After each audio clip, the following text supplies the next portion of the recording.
Welcome to the Corf Tutorials. Today we will learn how to size control valves. Let's use the same system we created for sizing orifices: a spill-back arrangement with a vessel, a pump, a main product line, and one return line. However, this time we will use a control valve to maintain the minimum flow through the pump. Click on the restriction orifice and delete it. Accept the confirmation dialog. Then, click on the control valve from the palette and bring it to the drying area. Right-click on the control valve and select Flip X. Note that this is only required to make the diagram visually appealing but has no influence on Corf results. Finally, reconnect segments L4 and L5 to the control valve. The process conditions established that we have a low-pressure vessel operating at 35 kilopascals, and we need to deliver 50,000 kilograms per hour at a minimum pressure of 250 kilopascals. Also, we were informed by the pump manufacturer that the minimum continuous stable flow is 15,000 kilograms per hour, so we would like to guarantee this flow back to the vessel at all times. Our goal is to determine the pressure increase across the pump to deliver the product, and the size of the valve to maintain the flow of 15,000 kilograms per hour through the recirculation branch. Double-click on the pump and ensure that there is no DP specified. Click OK. Then, double-click on the control valve, move to the Size tab, and remove the default values for CV coefficient and opening percentage. Click OK. You will notice that the specified variables are less than the required. This is because we're using the second case from before. You can see the current specifications by clicking on the Specs button. You will notice that the segment L4 has a flow of 15,000 for the first case only, that is, 15,000 and a semicolon. Let's change to case 1 and run the simulation. Go to Hydraulics, Cases and change to Case 1. Click OK. Verify again that variables and specification match. Lower left corner. With all requirements in place, run the hydraulics, and after a few iterations Corf will find a solution. Click on the Results button. Ensure that you have selected Flows, Equipment Pressure Drop, and Control Valve CV. Click OK. Now you would be able to see the pump and valve information on the drying area.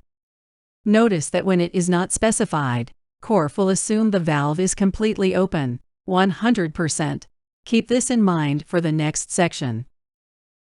Let's assume that the process designing guidelines requires all the control valves operating between 30 to 85%. Click on the control valve and go to the Size tab. Add 85% opening, but keep the CV specification empty. Click OK, and rerun the simulation. Corf will find the solution for the new system, and you will notice an increase on the estimated CV due to the lower valve opening, from 100% to 85% of valve travel. As we maintained all other specifications the same, reducing the opening results in a bigger valve. Now, let's assume that the control valve vendor's catalog shows a standard CV for valves of this size equals to 25, and we will like to know if that size is adequate for our requirements. Click on the control valve and remove the opening specification, and instead add CV equals 25. Before accepting the change, look at the variables and specifications count on the low left corner. Click OK and check again. You will notice that unless we specify both the CV and the opening, there is no change in the specifications count. Run the simulation one more time and verify that the opening is below the maximum acceptable. Finally, let's assume that the process designing guidelines also require a minimum pressure drop equal to 90 kilopascals across any control valve. We could keep working on the existing case or create a new one. Go to Hydraulics, Cases and change to Case 2. Rename the scenario as MinDP and click OK. Now click on the control valve and specify 90 kilopascals in the pressure drop field. Notice that we want to use this specification only for the second case, and thus we need to add a semicolon before 90.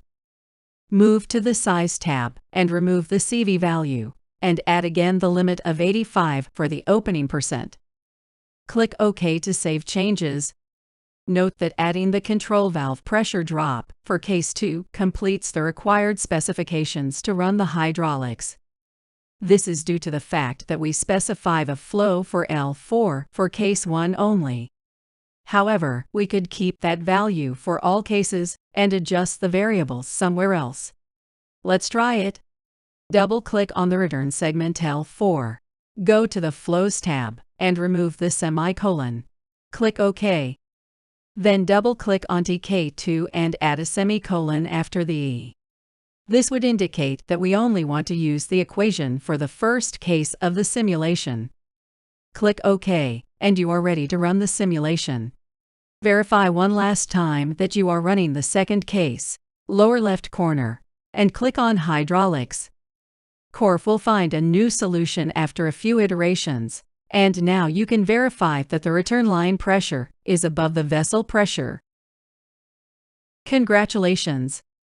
Now you know how to size a control valve on Corf.